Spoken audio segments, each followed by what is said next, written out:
그게 포퓰리즘.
그러면 이제 검찰 이야기로 좀 넘어가도록 하겠습니다. 검찰의 문제점은 한두 가지가 아닙니다만 그럼요. 그 가운데 가장 큰 문제 중 하나가 검찰은 자신이 정해둔 타겟은 무조건 기소를 합니다. 예. 죄가 없는 것 같아도 약간 의심만 되면 기소를 해. 일단 하고 보지. 예. 그리고 이제 무죄가 나옵니다. 무죄가 나오면 자신들이 또 틀렸다는 걸 인정하기 싫으니까 그거를 또 항소합니다. 네. 그러다가 결국 뭐 상고법원까지 가가지고 무죄가 나오면 그 당사자는 무죄가 나오더라도 이 사람은 돈 잃죠. 평판 잃죠. 삶이 피폐해지는 겁니다. 그 완전히 그냥 인생이 아작이 납니다. 예. 윤석열이가 맨날 그 얘기 했거든요. 그냥 박살 납니다. 이 사람은 무죄가 나와도. 네. 자, 그러면 이거 억지로 기소해갖고 억지로 항소하고 끝까지 싸웠던 검사는 결국은 틀린 게 되잖아. 그래도 검사는 책임지지 않습니다. 네. 책임지지 않는 게 중요한 게 아니라 거기까지 가는 동안에 인정받아 오히려. 인정받는다고. 이미 얻을 건 다 얻은다고. 예. 그런 잘못된 이 검사들의 사고방식이 지난번 법사위에서 박상용을 통해서 어느 정도 좀 우리가 엿볼 수 있지 않았습니까? 네. 그때 그 박상용의 모습 다시 한번 보고 옵니다. 김성태 회장, 이화영 부지사, 이재명 전 경기지사 공소장을 본인이 작성했습니까? 그 이화영 부지사 그 확정 판결 나온 공소장은 제가 작성에 참여를 했고요. 그다음 지금 현재 진행 중인 대북 송금 사건 제3자 뇌물 사건에는 제가 참여하지 않았습니다. 그 세 사건은 왜 시기도 다르고 횟수도 다르고 장소도 다르고 액수도 다르고 수령자가 다릅니까? 그게 그렇게 다르다면 무죄가 나오지 않겠습니까? 변호인으로 참석하셨었죠. 이재명 전 지사를 조사할 때도 변호인으로 참석하시지 않으셨습니까? 예, 그때 그 내용을 잘 주장하셨다면 그것이 지금 법원의 현출이 좀 의원님 말씀하시는 대로 되지 않았겠습니까? 재판에서 네, 잘 정리되는 박준택 것이 의원님. 우리나라의 법 박준택 의원님. 체계입니다. 다시 봐도 힘들다 이거.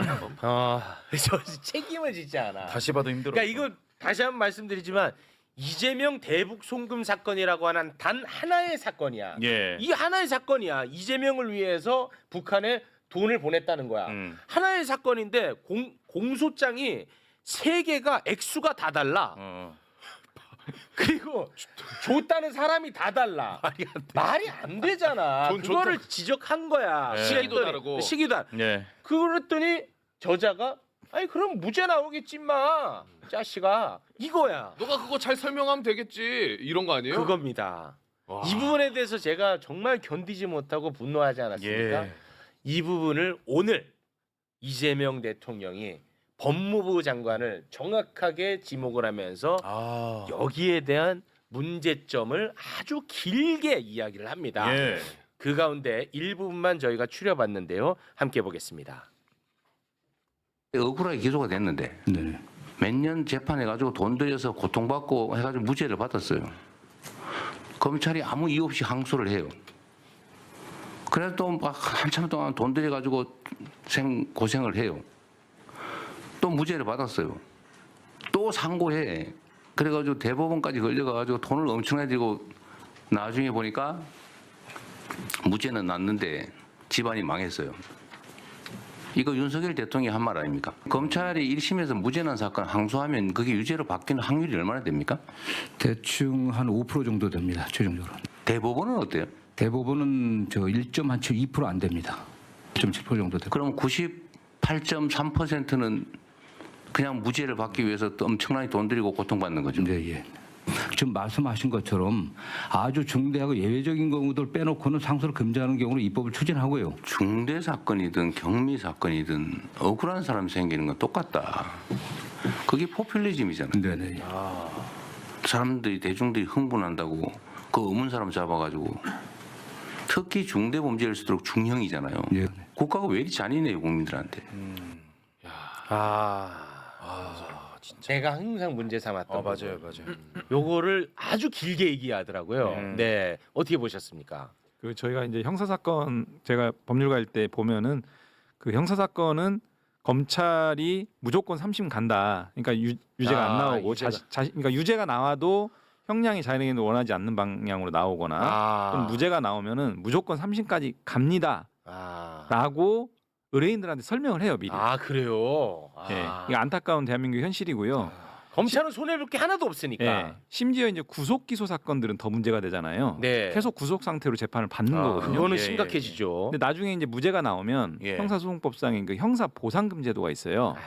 근데 국가가 이 뭐 되지도 않는 이 기소해가지고 구속 상태로 계속 두고 있다가 또 국가의 재정까지 낭비하는 꼴이거든요. 어떻게 보면 네. 국가가 이제 그 피고인한테 무죄가 확정되면은 형사 보상금을 줘야 돼요. 네. 구속 일수에 비례해서. 네. 근데 이런 방식으로 자신들의 면피를 위해서 국가 재정 낭비하고 네. 그 사람들 국민들의 어떤 이런 부분들에 대해서 굉장한 삶의 어떤 이런 낭패감을 주는 거고 그렇죠. 네. 있을 수 없는 일이고 예. 특히 상고심 같은 경우는 소위 법률심이라고 해가지고 법률적 판단을 중심으로 이제 하는 그런 심급 아닙니까? 네. 근데 그 상고심에서도 사실관계를 좀 돌려가지고 뭐 이렇게 다투고자 하는 방식으로 상고하는 경우들도 꽤 있어요. 근데 그래서 저는 이 항소 상고를 좀 이렇게 어떤 정밀한 어떤 장치를 만들어 가지고 일정하게 좀 규율하는 이런 부분들이 입법적으로 좀 필요한 거 아닌가 생각합니다. 네. 근데 이런 얘기를 하면은 그냥 평범한 분들은 아니 그래도 나쁜 놈들 잡아 넣어야지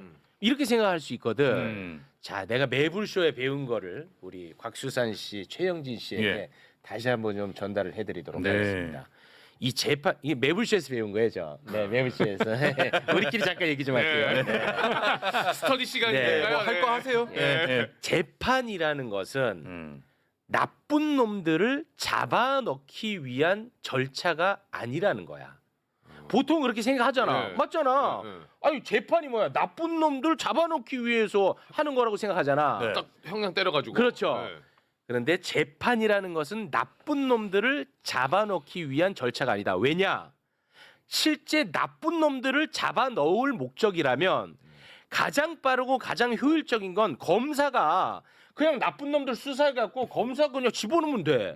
근데 왜 굳이 한 번 더 재판을 받게 해? 맞잖아. 이상하지. 그래서 재판이라는 것은 나쁜 놈들을 잡아넣기 위한 절차가 아니고 국가 폭력, 국가의 권력에 의해서 억울한 사람을 걸러내기 위한 제도라는 거야. 오히려. 그게 재판이라는 거야. 근데 우리는 잘못된 인식을 갖고 있다는 거야.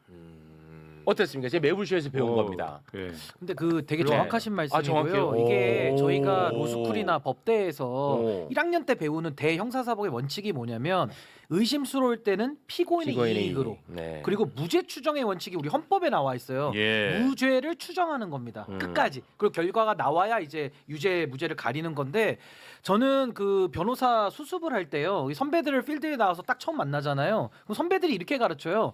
교과서랑 정반대 얘기를 합니다. 야, 형사 사건은 거의 다 유죄 추정의 원칙이야. 다 이렇게 경험적으로 얘기를 해요. 선배 경험식으로. 변호사들이. 예. 그러니까 이제 형사 사건에 있어서 더 초기부터 붙어서 더 열심히 해야 되는데 요거를 가르치는 건데 들으면 갸우뚱하죠. 아니 학교에서는 다 의심스러울 때는 피고인의 이익으로 배웠고 맞아. 무죄 추정의 원칙을 배웠는데 왜 현실에서는 다 거꾸로 작동하느냐. 그러니까 이게 굉장히 켜켜이 쌓여온 문제라는 거예요. 그렇습니다. 그래서 저는 이게 지금 검찰권 남용 문제를 대통령께서 지목을 하신 건데 이건 국가 폭력입니다. 맞습니다. 그러니까 아까 박상용이의 저 발언은요. 억울하면 재판 변론 잘해가지고 무죄 받아내지 그랬습니까? 그렇죠. 이거 국가 폭력을 정당화하는 말이에요. 네. 전 있을 수 없는 말이고 박상용이는 그거 그대로 한번 당해봐야 됩니다. 진짜. 맞아. 그럼 느낄 진짜. 거예요. 그러면 느낄 거야, 진짜. 당해보면 느낄 거예요. 그게. 당해보면 느껴.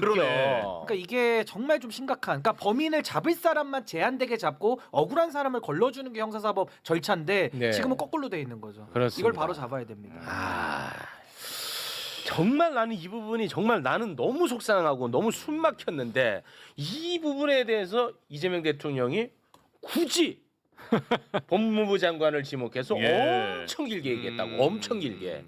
그러니까 법무부 장관이 네, 맞습니다.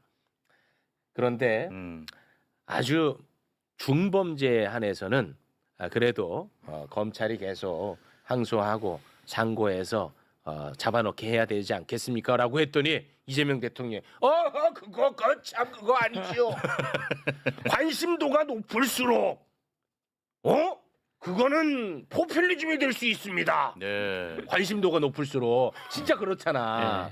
야, 이재명 대통령이 그렇게 목소리 걸걸했어요?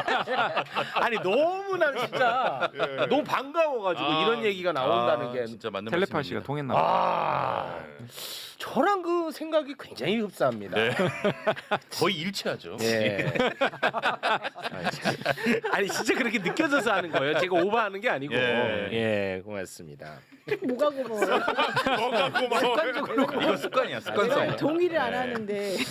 야, 이거는 아무튼 그래서 좀 이번을 계기로 좀 바로 잡혀졌으면 좋겠는데 이거는 그럼 어떤 식으로 바로 잡혀질 수가 있는 거예요? 어떤 제도로? 지금 아까 정성호 장관이 이제 입법을 통해서 조금 그 규율하는 장치를 좀 마련해 보겠다라고 하는 것 같고요. 네. 그 부분과 관련해서 아까 말씀드린 뭐 법률심에 대한 제한이라든지 또 이 항소심에서의 어떤 제한이라든지 이런 부분들은 좀 그 정치하게 좀 다듬어야 될 부분은 있는 것 같습니다. 예. 네. 그리고 이거는요 검사징계법 이번에 그 개정이 됐잖아요. 법무부 장관도 검사를 징계할 수 있게 이제 청구권자가 맞습니다. 됐거든요. 네. 이거 바로 잡으려면요 무리한 기소했던 검사들 전수조사에서 징계를 해서 걸러줘야 됩니다. 진짜 걸러줘야 돼. 책임을 안 지니까 자기들 멋대로 하는 거예요. 네. 그러니까 이 부분에 대해서는 그렇고 또 하나는 좀 더 정보를 투명하게 공개하는 쪽으로 가야 아하. 감시를 받아야 이제 검사들도 좀 몸조심을 하고 예. 이런 문제가 좀 고쳐질 수 있지 않을까 싶습니다. 네, 알겠습니다. 자, 그리고 그 검찰청 폐지 정부 조직법 개정안 국회 예. 본회의 통과됐고 네. 오늘 국무회의에서 이제 의결이 됐더라고요. 네. 근데 이제 1년 이제 유예 기간 이제 좀 아주 디테일하게 잘 예리하게 다듬어져야 되는데 네. 문제는 뭐냐? 지금 검찰 내부에서 검사들의 반발이 어마어마해요. 네. 그 막 그 내부 게시판에다가 엄청나게 지금 반발하는 의견도 쓰고 있는데 네. 뭐 걔네들은 뭐 항상 그래 왔고 문제는 김건희 특검에 파견된 파견 검사가 40명인데 아, 이게 제일 40명 모두 하나된 마음으로 같이 우리 이제 떠나겠다. 입장문을 전달을 했습니다. 아, 이거 입장문 어떡하나. 좀 정리를 해주시죠. 이 제일 열받아 난 이 이게. 파견된 검사 40명이 오늘 오전에 파견 검사 일동이라는 명의로 민중기 특검에게 이 의견을 입장을 전달했는데 내용을 보면요. 최근 수사기소 분리라는 명분하에 정부 조직법이 개정되어 검찰청이 해체되고 검사의 중대 범죄에 대한 직접 수사 기능이 상실됐으며 수사검사의 공소유지 원칙적 금지 지침 등이 시행되고 있는 상황에서 이와 모순되게 파견검사들이 직접 수사와 기소, 공소유지가 결합된 특검 업무를 계속 담당하는 것이 과연 옳은 일인지 혼란스러운 와 상황입니다. 진짜 열받네. 파견 검사들이 일선으로 복귀하여 폭증하고 있는 민생 사건 미제 처리에 동참할 수 있도록 복귀 조치해 주실 것을 요청드립니다. 와 진짜 어떻게 한마디 한마디가 이렇게 열받게 썼어? 이거 진짜 열받게 썼네 글을. 열받는 정도가 아니고 와. 이거는 명백한 직무유기고요. 집단행동 금지에 위반되는 형사처벌 대상입니다. 그래요? 네. 처벌 공무원이고 그 노만석 차장을 정점으로 해가지고 지금 아까 말씀하신 네. 이프로스에 뭐 그 글 그걸 올리고 계속 이런 올리고 부분들 있죠. 있잖아요. 예. 대체적인 목소리가 딱 이거거든요. 검사 여러분 죄송합니다. 여러분들 의견 잘 반영해서 전달하겠습니다. 뭐 이런 방식인데 지금 메시지가 완전히 엉뚱하게 나가는 거죠. 국민들 앞에 반성하고 죄송하다고 해야 되고요. 네. 국민들의 의견을 충분하게 뼈 아프게 좀 받아 안겠다라고 해야 되는데 네. 자기네들 조직 내부에 단돌이 하는 거에 지금 집중하고 있어요. 두 번째는 지금 예를 들면 기재부도 지금 쪼개지지 않습니까? 네. 기재부가 어떻게 보면 부처 내에서 자기네들 딴에는 가장 파워 있는 그렇죠. 부처라고 얘기하는데 예, 그건 맞죠. 그 기재부 공무원들 지금 뭐 이렇게 하나요? 저는 이 검찰의 그 뼛속까지 자리 잡은 이 특권 의식, 우월 의식의 발로라고 생각을 하고요. 파견 검사들은 자기네들이 가고 싶다고 가는 게 아니에요. 보내면 가서 일해야 되는 거고 다시 원대복귀 명령이 있어야 원대복귀 하는 거지. 네. 저런 방식으로 어디에 파견 안 하는데 파견 그 공무원이 저 다시 돌아갈래요. 이거는 대한민국의 공무원 세계에서 있을 수 없는 일인데 네. 이게 그냥 특권 의식과 우월 의식이 찌들어 있기 때문에 저렇게 그냥 쉽게 저런 행동들을 하는 거거든요. 네. 저거야말로 엄중한 징계 사유입니다. 저거. 그리고 말하는 그 뽐새가 굉장히 조롱조거든. 야 너네들 검사는 수사 기소 다 못한다며. 근데 우리는 수사 기소 지금 다 하고 있는데 나는 이거 못하지. 너네들이 이렇게 하지 말라. 이렇게 조롱한다니까. 난 그게 더 열받는 거예요. 그러니까요. 이거 관련해서 와. 김건희 특검에서 지금 입장들이 나오고 있는데 어떻게 안 돼? 일단 파견 검사가 매우 혼란스러운 건 사실이고 심정적으로 이해가 된다라는 내용이 나오고 또 하나는 파견 검사 원대 복귀 요청한 거 현재 수사에 전혀 영향을 미치지 않고 흔들림 없는 수사 마무리를 위해 구성원들의 뜻을 모으겠다. 이렇게 지금 입장이 나오고 야 있습니다. 민중기 특검님 진짜 제가 박수 한번 쳐드리겠습니다. 이거 일단은 흔들리면 다행이네. 안 됩니다. 진짜 저희가 진짜 끝까지 지지하고 응원하겠습니다. 네. 얼마나 본인이 좀 초조할까. 그렇지. 마음도 너무 상하고. 저는 좀 아쉬운 게 아니 심정을 이해하긴 뭘 이해해요. 저거는 엄중하게 꾸짖어야 됩니다. 정신 똑바로 차려라. 박수 회수합니다. 당신들 공무원이야. 공무원이고 국민의 공복으로 파견을 명 받았으면은 파견지에서 열심히 업무 수행해야지. 집단적으로 이렇게 나한테 요청문 들고 와가지고 항의하듯이 시위하듯이 자신들 공무원 최소한의 공무원의 자세와 자질이 안 갖춰진 거야. 네. 책상 앞으로 가서 빨리 일해. 엄중하게 꾸짖어야 돼요. 뭐 이해는 뭘 이해해요. 그러네 듣고 보니. 그리고 특검은 특수한 상황 때문에 엄중한 수사를 위해서 이렇게 그 수사 기소를 다 같이 하는 것이지 이거를 일반화시켜 가지고 뭐 정부 조직법 수사 기소 분리하니까 우리도 왜 여기서 이러고 있는지 모르겠다? 말도 안 되는 비논리를 뭐 받아주고 할 게 뭐가 있어요.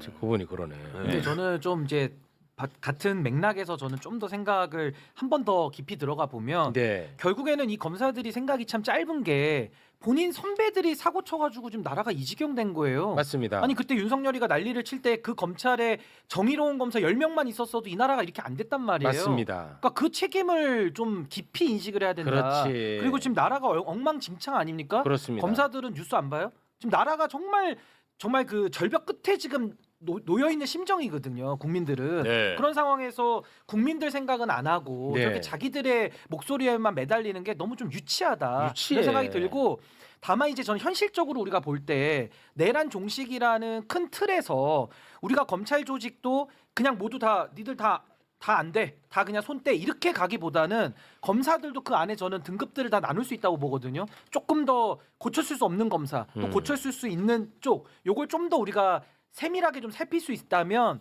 저는 그 검사들도 최대한 우리가 이 내란 종식의 도구로 쓸 수 있으면 써야 된다. 근데 네. 지금 이렇게 집단 항명식으로 나오는 거는 그럼 결국에는 이 현실적인 문제 그럼 어떻게 풀 것인가 이런 고민이 좀 남기 때문에 그렇습니다. 참 저도 우려스럽고 그 지혜를 좀 모아가야 될 상황 아닌가 싶습니다. 네, 이거는 진짜 집단 항명이야. 그렇죠.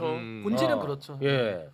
그리고 이 사람들은 진짜 다른 나라에 살고 있는 거야. 지금 뭐 대한민국 내란 척결이고 뭐고 이런 건 솔직히 관심조차 없어 이 사람들은. 그런 거 없어요. 없어. 자기 밥그릇이지 뭐. 그렇습니다. 네. 김건희 특검이 할 게 제일 많은데. 바쁘고 진짜. 진짜.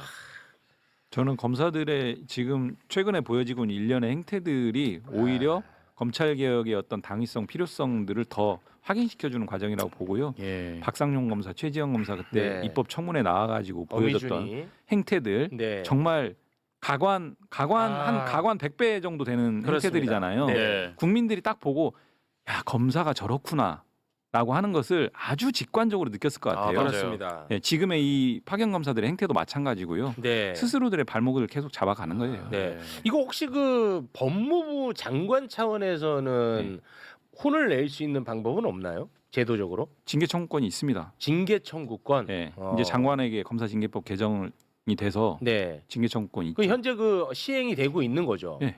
그러면은 정성 호랑이 장관님 이럴 때 한번 좀 공개적 발언 한번 해주시면 어떨까 싶어요. 맞아요. 이거는 이거는 진짜 중대합니다. 있을 수 없는 일이다. 예. 이거는 나는 집단 학명으로 느껴진다.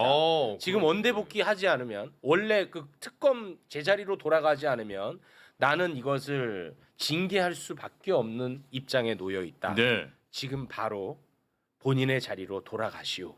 딱 이렇게 한마디 해주면 어떨까요? 네. 그러니까 이제 뭐 법무부 장관이 조직을 추스르는 입장이기 때문에 네. 그런 뭐 강경한 입장도 전 충분히 검토를 해볼 수 있다고는 봅니다만은 이게 아까 제가 말씀드린 대로 검사들 3,000명 자체를 통으로 그러면은 우리가 다 배제를 할 것이냐? 그럼 특검 같은 이런 문제들에 있어서는 또 해결이 어려운 부분도 그렇죠. 있거든요. 이게 그러니까 어렵지. 저는 이걸 가지고 조금 이런 제도 개선의 문제와 현재 있는 조직을 그래도 최대한 우리가 쓸 수 있는 데까지는 활용을 해서 지금의 이 국정 이 농단과 이 내란과 관련된 김건희 관련된 문제들을 또 처리해야 될 문제도 저는 상당히 중요하다고 보기 때문에 네. 그래서 저는 조금 더 민주당에서 강한 목소리만 내기보다는 조금 더 전략도 가미가 된 그런 좀 복합적인 전술을 좀 쓰는 것이 더 현실을 문제 해결하기 위해서는 좋지 않을까 이런 네. 생각을 가져봅니다. 알겠습니다. 그러면 먼저 사법부 이야기부터 해볼까 하는데요. 네. 지귀현이 이야기를 해보겠습니다. 룸살롱 접대 의혹이 터졌죠. 네. 사진도 공개가 됐습니다. 사진 다시 한번 띄워주시겠습니까? 예. 맞다. 이 사진까지 이제 공개가 됐습니다. 예. 그런데 이것에 대해서 대법원이 이것과 관련해서 감사를 하고요. 예. 이 감사의 신뢰도를 더 높이기 위해서 법원 감사위원회 심의까지 했습니다. 그게 이제 4개월이 걸린 거예요. 4개월. 그 4개월 만에 그 결과가 오늘 나왔는데요. 예. 오늘 그 결과는 징계 여부 보류하겠다가 결과입니다. 공수처의 수사 결과를 더 지켜보고 네. 징계 여부는 판단하겠다고 합니다. 뭐야 왜 그런 근데 거야? 이렇게 작은 사건 하나도 이렇게 오래 걸리고 이렇게 판단할 능력도 없는 사람들이 예. 이재명 사건에 대해서는 어떻게 그렇게 이틀 만에 판단을 할 수 있었는지 나는 그걸 다시 한번 또 묻고 싶습니다. 네.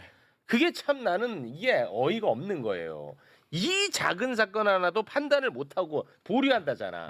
근데 대한민국 대선과 관련된 이재명 사건에 대해서는 어떻게 그 대법관들이 이틀 만에 판단을 내려? 네. 이상하잖아. 형평성에도 안 맞죠. 이게 말이 안 되잖아. 네. 자, 그러면서도 대법 직무감사관실은 조사 결과에 대해서는 이번에 발표를 했는데요. 예. 결론부터 말씀드리면 직무 관련성이 없다.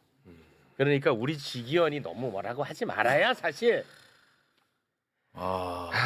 룸살롱을 갔는데. 예, 그 룸살롱 관련해 가지고 감사 결과를 아주 구체적으로 발표를 네. 했거든요. 네. 우리 룸살롱 전문가께서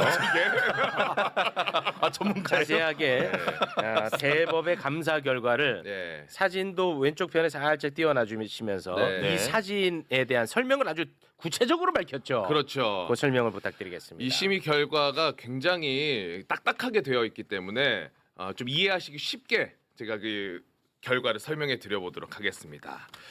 사진 속에 있는 지기현과 함께 사진 찍은 저 2명 변호사가 맞다. 변호사가 모두 맞아. 변호사다. 그런데 네. 지기현이 15년 전 지방에서 근무할 때 실습하던 사법 연수생이랑 공익법무관이다.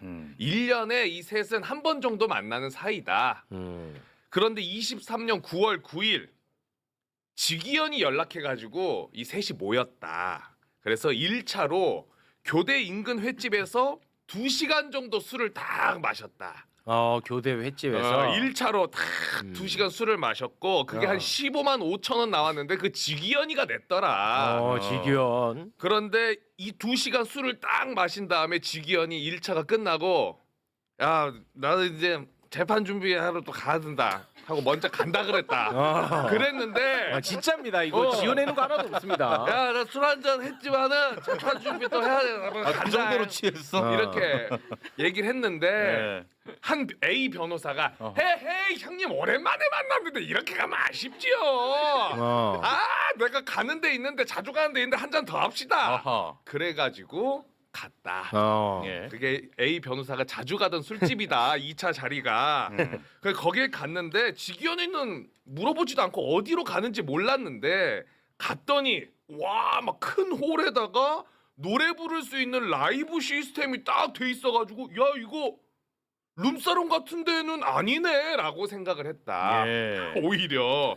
그리고 술이 나오기 전에 웨이터한테 부탁해서 이 사진을 찍은 거다. 술 나오기 전에. 그리고 사진은 왜 찍어? 술 나오기 전에 이 사진을 찍었고 직위원은 술이 한 병 딱 나온 다음에 한두 잔 마시고 먼저 갔다. 그리고 직위원이 있을 때는 여성 종업원이 동석한 사실이 없다. 라고 굉장히 제한적으로 얘기했네. 예. 접객원 관련해서는 굉장히 그 좁혀서 이야기를 했네. 그렇죠. 저기 접객원이 나오는 데가 맞나 보네. 왜냐면 여기 정확한 워딩은 직위원은 먼저 일어났고 대상 법관이 있을 때 여성 종업원이 동석한 사실은 없다고 그러니까 함. 굉장히 좁혀서 얘기하네. 네, 좁혀서. 여기가 저한테 약간 꽂히더라고요. 그러네. 예. 그리고 직위원 가고 둘은 계속 술을 마셨다. 변호사가 돈 냈다. 이겁니다. 근데 왜 직위원 씨는 이 접대 의혹 터지고 나서 휴대전화를 교체를 하셨을까? 그러니까 이게 휴대전화 교체가 한두 번 있었던 게 아니고요. 지금 MBC 단독으로 나온 건데 그래요? 6년 동안 사용하던 핸드폰을 6년 동안 사용하던 거를? 하나의 핸드폰을 원래 6년 동안 되게 알뜰하게 사용하시던 분인가 봐요.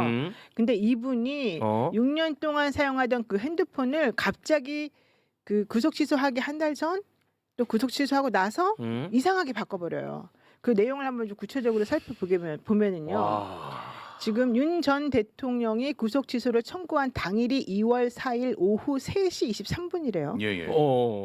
2월 4일 오후 3시 23분. 이거 되게 이상해요. 잘 여러분 다 적으면서 봐야 돼요. 중요하다. 네. 2월 4일. 네. 그러니까 윤석열이가 구속 취소를 청구한 게 2월 4일이야. 2월 4일 오후 3시 23분인데 예. 이때 직위원 부장이 6년 동안 사용하던 삼성 갤럭시 S10을 최신형 모델인 S25 울트라로 바꿔요.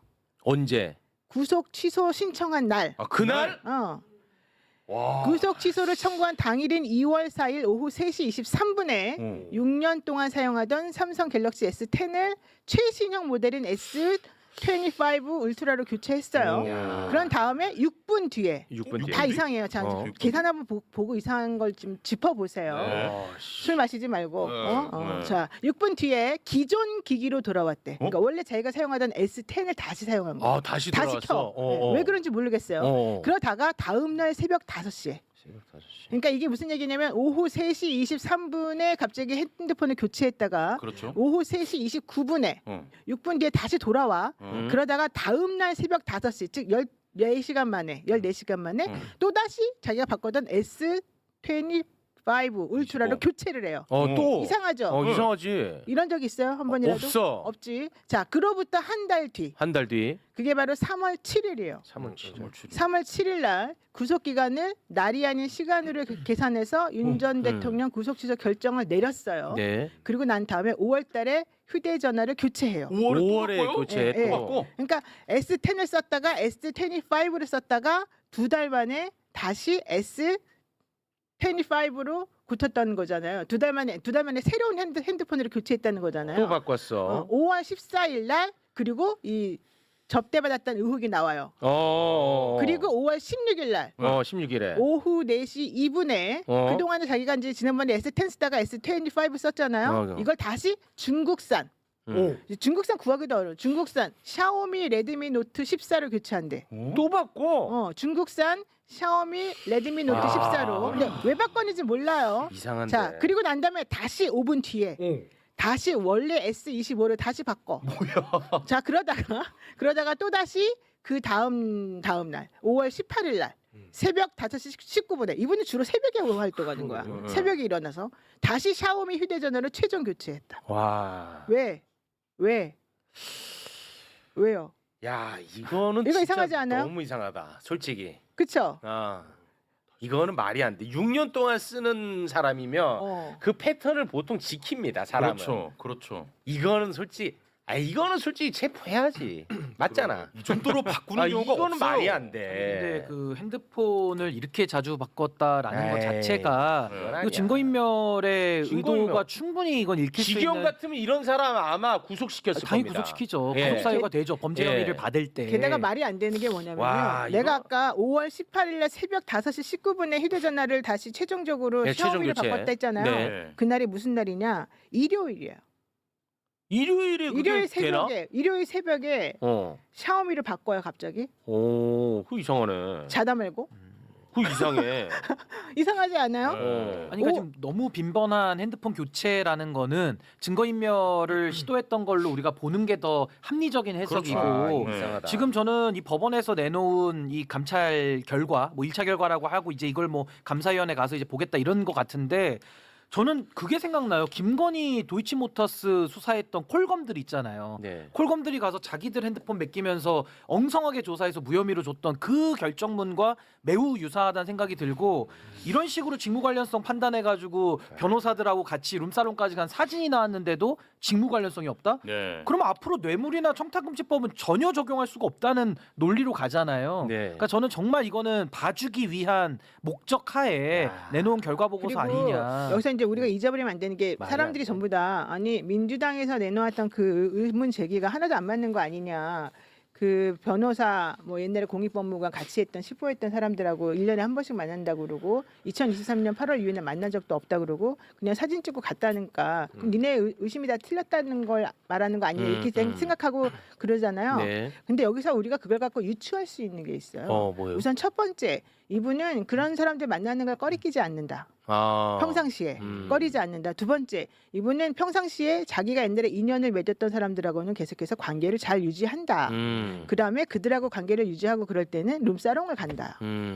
술집을 가거나 룸사롱을 간다요. 이날은 물론 자기가 그 이후에 뭐 여성 나오는 술집하고 동석하지 않았다고 하지만 실제 이런 식으로 만나면 이날은 아니라 하더라도 다른 때는 동석을 할 가능성도 있는 사람이었다. 그럼 매우 그 자체로 부적절한 거죠. 그러니까 이제 그런 예. 것들이 매우 부적절한 행동을 일으킬 수 있는데 네. 하필이면 우리가 의심하는 바로 그 타임에 이렇게 이상한 행동을 이렇게 여러 번 아무 이유도 없이 바꾸는 거는. 이건 말이 안 되잖아요. 예. 야, 증거인멸이 증거인멸. 설명이 안 돼요. 야, 이거 그리고 아까 그 두 사람 변호사만 남아가지고 자기들끼리 놀고 네. 자기들이 계산했다는 거잖아. 그렇죠. 나는 그것도 2인분이 계산이 됐는지 3인분이 계산이 됐는지 그 확인 가능할 거라고 보거든요.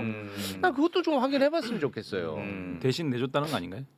아니 그게 아니고 지기현이는 이제 술 한 잔 먹고 기념 갔대. 사진관으로 착각해서 사진만 찍고 갔다는 거야. 나머지 두 변호사들은 여기 남아서 술 먹고 두 변호사 중 한 사람이 계산을 하고 헤어진 거예요. 네. 그러면 2인분인지 계산 볼 수 있잖아. 금액으로 확인이 금액으로 3인분인지 한번 확인해봤으면 좋겠다는 거예요. 저는 만약에 3인분이면 지기현이가 이거는 또 함께 놀았다는 정황이 더 추가가 되는 그렇죠. 거죠. 이분은 네. 술을 먹고 갔어요 한 잔. 술이 한 병이 한두 잔. 들어왔대요. 네. 그래서 그 술 한 병 속에 한 병 중에 몇 잔을 먹고 그리고 나갔다는 거야. 그러니까. 어쨌든 본인이 먹은 거는 포함이 되죠. 아니 근데 아니 이게 그러니까 접객원도 있고 이런 이제 비용이 더 발생할 거 아니겠습니까? 네. 그러니까 이게 수사 방식이 되게 이게 수사는 아니고 징계를 위한 감찰 예. 방식이지만 이게 얼마나 웃기냐면 그냥 당사자인 지기현과 동석자들의 말만 가지고 판단해 준 거예요. 그렇죠. 다 믿어주네. 네, 아니 그렇게 해서 조사하면 어떻게 그 혐의를 밝혀냅니까? 그렇습니다. 그러면서 이제 또 외부 감사위원회 동원하고 또 그것도 안 되니까 아유 공수처 수사 결과 다 볼 때까지 우리는 아무 판단도 못 하겠다. 네. 아니 이런 더하기 빼기도 못 푸는 사람들이 미적분은 또 어떻게 풉니까? 네. 그러니까 굉장히 이거는 불성실하고 아주 그냥 지기현을 덮어주기 위한 결말로 마치 짜 맞춘 듯이 지금 나온 보고서로 보이기 때문에 네. 이게 너무 미진하죠. 이게 누가 그리고 믿습니까, 이거를? 얘네들이 너무 불순한 게 뭐냐면 오늘 이제 조의대 청문회가 예정되어 있었고 예. 지금 아무도 안 나왔잖아. 네. 거기에 맞춰서 이렇게 짠 민주당 너네 바보들 이렇게 무고한 사람을 그렇게까지 욕했어? 이 의도로 이 시간 딱 맞춰서 낸 거 아니냐는 거죠. 네, 그런 것 같고요. 아, 근데 그 진짜. 당시로 돌아가서 보면은 그때 당시에 이제 이거를 제기했을 때 지기현 부장판사가 자신의 신상 문제를 공적 재판 과정에서 이제 발언을 하지 않습니까? 맞습니다. 변명을 하는데 의혹 제기 내용은 사실이 아니고 그런 데 가서 접대받는 건 생각해 본 적이 없다 이렇게 발언을 했거든요. 네. 사실은 이 자체 발언은 거짓임이 드러난 거예요. 에휴. 그 의혹 제기 내용 우리가 그 룸살롱 가서 술 마시고 그 동석했던 사람들이 직무 관련성이 있는 변호사 그 업계에 있는 사람이다라고 하는 부분들을 제기했는데 그 사실은 다 사실관계 확인된 거거든요. 네. 근데 이 성격이 뭐냐와 관련해서는 지금 아직 뭐 미정인 상태로 수사를 보겠다라고 하는 건데 네. 이런 방식의 행위 자체는 저는 징계 사유가 된다라고 봅니다. 아, 행위 자체. 원래 그 법관들의 징계 사유에 품위 유지 의무가 있고요. 그걸 위반했을 때 징계 사유가 되는 것이고 직무 관련성은요 오히려 수사 대상입니다. 만약에 직무 관련성이 인정된다라고 하면은 그것은 그렇지. 수사의 영역이지 예. 직무 관련성이 인정되어야 비로소 징계 사유가 된다라고 그렇지. 하는 것은 예. 맞지 않다라는 네. 생각입니다. 그렇습니다. 근데 이게 어찌됐든 이번에 나온 발표가 단 하나도 수긍이 안 돼. 그러니까요. 예, 그냥 지기현의 주장이야. 근데 이거를 갖다가 감사 결과로 발표를 한다는 게 나는 진짜 너무 화가 나요. 아니 그러니까 당사자의 주장만 그대로 감사 보고서에 써준 격이고 예. 이런 식의 만약에 윤리관을 갖고 있잖아요. 그럼 판사도 오늘부터 룸살롱 다 다니죠. 네. 그게 뭐 문제 안 삼겠다는 거 아닙니까? 그러니까 이렇게 해가지고는 전 사법부가 정말 국민들이 지금 바라보는 이 의혹의 시선을 전 벗어날 수 없다고 보고 어떻게 이렇게 불성실하게 당사자의 주장만 받아쓰기식으로 감사 보고서를 낼 수 있느냐? 네. 전 이건 매우 참 심각한 상황이다라고 좀 네. 보여집니다. 야, 휴대전화를 이렇게 많이 바꾼다는 것 자체만으로도 이미 엄청 큰 그러니까. 정황 아니야? 방금 얘기해 주신 거 제가 계산해 보니까 와. 왔다 갔다 한 것만 해도 7번인데 핸드폰을. 6년 동안 안 바꾸던 애가 네, 갑자기 7번이나. 누가 그렇게 바꾸냐고 그렇지. 그러니까요. 저렇게 바꾸는 사람도 없고. 네. 보통 이제 범죄 혐의를 받는 사람들이 그렇게 핸드폰을 그렇죠, 받죠. 그렇죠. 보통 수사야 임박한 사람들이. 예. 와, 그런데도 조이대는 가만히 있어. 아무것도 안 하고. 이거 문제 삼으면 사법부 흔든다고 난리를 치고 도대체 왜 그래 이 나라? 진짜. 아. 그리고 이 부분과 관련해서는 진짜 열받네. 지금 룸살롱 접대 의혹과 관련해서만 감사를 했는데 저는 그때도 말씀드린 것처럼 중요한 게 공적 재판 그것도 매우 심각한 그게 중범죄 진짜 재판에서 핵심이죠. 법대에 앉아가지고 이 공과 사를 구분하지 못하고 자신의 신상 발언 변명을 했다라고 하는 것 자체도 아. 같이 묶어서 저는 네. 그 조사를 하고 네. 그것까지 포함하면 당연히 징계 사유가 됩니다. 네. 그런데 지금 그 부분 아예 제외를 했고 네. 앞에 부분에 대해서는 징계 사유가 안 되고 네. 뭐 직무 관련성이 인정됐을 때 징계 사유가 된다라고 하는 판단 자체가 좀 잘못된 부분은 분명히 좀 짚고 넘어가야 될 것 같아요. 지기현 입장 실어주려고 4개월 동안 그러니까 아무 얘기도 힘드네요 진짜. 쉽지가 않습니다. 예. 사실 이 정도 조사면요 일주일이면 다 끝나요. 아니 이 결과 낼 거면 하루면 되지. 어차피 내가 볼 때 하루 들었겠지. 아니, 입장 그냥 얘기해 준 건데. 그냥 입장 받았은 건데. 사실 뭐. 확인 방법 보면은 현장 조사, 진술 청취, 뭐 그다음에 민주당에서 자료 요청 네. 해가지고 협조 받고. 네. 뭐 일주일. 아니 근데 반나절만 발표 가능하죠. 중에 현장 조사 부분이 들어간 내용이 있나요? 저는 못 찾겠던데. 아, 그런 현장 거 조 있겠죠. 막 룸살롱 그 가서 구조라든지. 딱 한번 보죠. 보고 왔겠죠. 들어가 있는 거는 뭐 그 지기현은 그 내려갔더니 큰 홀에 라이브 시스템이 있어서 룸사롱이라고 생각을 못했다라고 하는데 술집 내부에 관한 현장 조사 결과도 그 진술 취지와 부합한다 이렇게. 그것도 어차피 다 그거는 의심할 사람이 없어. 수기원의 주장인 거지. 야, 그리고 우리가 상식적으로 지인들이랑 술 한잔 마시고 한 잔 더 마시러 갈 때 야 어디 갈까 이거 하지 않나? 그 내가 볼 때는 이거는 거의 그 체포영장 집행이거든. 따라와. 따라와.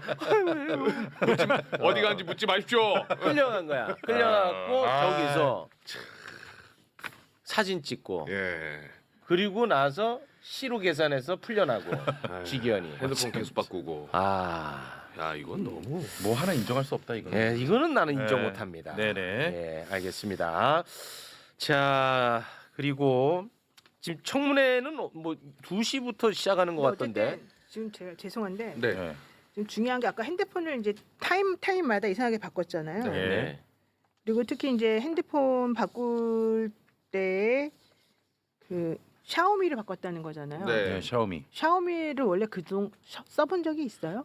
저는 뭐 샤오미 써본 적 없습니다. 그러니까 저도 한 번도 써본 적이 없고 이걸 구하기도 사실 어려울 텐데 예. 구하기 어렵진 않을 거예요. 뭐 그래요? 싸게 주지 않겠습니까?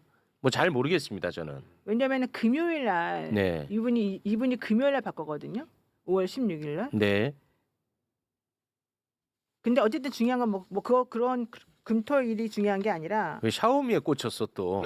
아니 게 아니라 네. 이제 결국은 이제 핸드폰을 바꿨다는 거는 뭐 통화 기록이라든가 이런 증거 같은 경우는 이제 사실은 찾아내기가 어렵다는 얘기잖아요. 그렇겠죠. 그래서 그 통신 기록 내역을 압수수색을 해가지고 좀 확인을 해봐야지 되거든요. 그렇습니다. 공수처가. 네. 근데 지금 공수처가 그런 거를 제대로 할 수 있을지가 문제인 것인 거예요. 네. 그래서 지금 공수처한테 힘을 좀 실어줘야 돼요, 최욱 씨. 아, 그거는 좋은 말씀입니다. 네, 네, 네. 항상 저는 공수처에 힘 실어드립니다. 그래서 네. 그 상대방하고 통화 내역을 확인을 할 수 있게끔 해줘야 되거든요. 그렇습니다. 그래야지 핸드폰을 바꿨어도 증거인멸 했었어도 결국은 그걸로 드러날 수 있으니까. 그렇죠. 네, 한번 네. 해봐요 그러면 한번 어떻게 해요? 응원을 해봐요. 응원이요? 힘. 공수처 아자. 할 수 있다 공수처. 야야야야.